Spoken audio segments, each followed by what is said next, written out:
Hello everyone, welcome back with me again in this channel. In this video, I'm going to show you how you can catch the armor catfish in Fish It Roblox.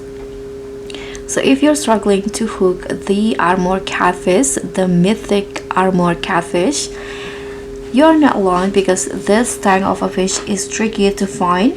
But in today's video, I'm going to show you the exact setup and location you need to catch it 100%.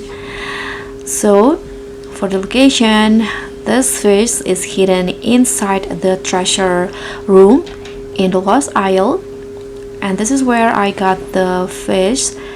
So you can just choose which spot that you want. You can go in here like this person, or here, or on top of the treasure chest in here.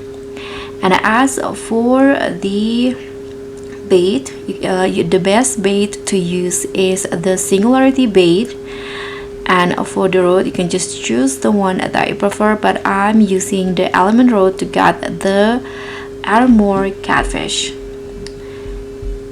So that's all from me. Thank you so much for watching. Don't forget to like, comment and subscribe. Also click on the thanks. Bye.